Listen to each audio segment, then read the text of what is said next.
Go tell her. What other vessel do you want?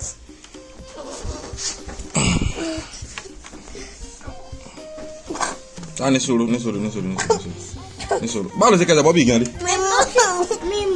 Báwo ló ṣe kẹsẹ̀ bọ́? Tó ń sunkún bí tó báwo ló ṣe kẹsẹ̀ bọ́ bí? Nisuru. Sotiri, ṣé wọn náà ti rí nísìn? Sotiri. Sá nisuru, kò ṣe ní dùn ọ́. Pẹ́sẹ̀ kò ń bẹ ká fa ilé ìsẹ́yìn báyìí. Sá nisuru. Dìde sókè. Right, dìde sókè.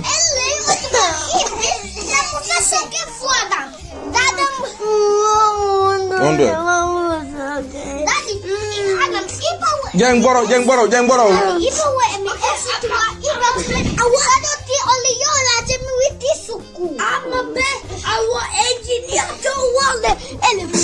Engineer wo ni ṣe nǹkan sí ọ?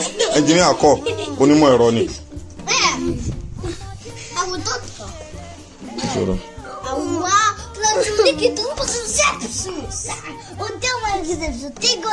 Jakubie kai.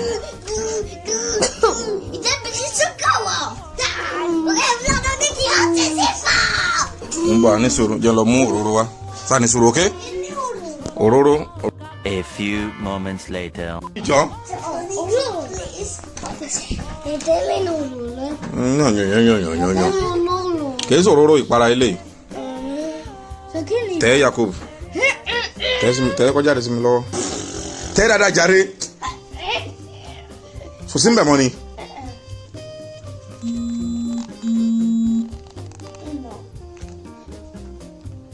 Yeah.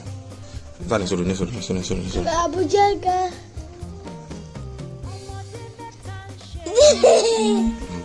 Ka wo sa fa ilé ìsẹ́yìn báyìí. This is I don't fuck with her.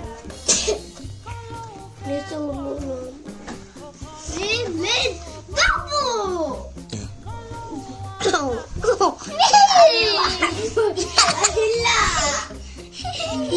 Ice cream. So, ice cream. Okay, that thing babo yonko. Lójú fíofío. It's quite bad. Síbẹ̀ yẹn mọ́ o gbọ́n mọ́ kọ́fọ́n. Ọ̀rẹ́ rìn kò sí wàhálà yóò tún sí ọ wá o ti gbọ́ àtẹ̀yìn náà tẹ̀ sí ibi ẹran wíwí tí yín náà fẹ́ dé tí yín náà fẹ́. ọmọ Yorùbá lèmi o. Kindly subscribe to our YouTube channel Yoruba Pikin and remember to hit the notification bell to enjoy more of our videos. Thanks for watching. Bye. Ó dàbọ̀.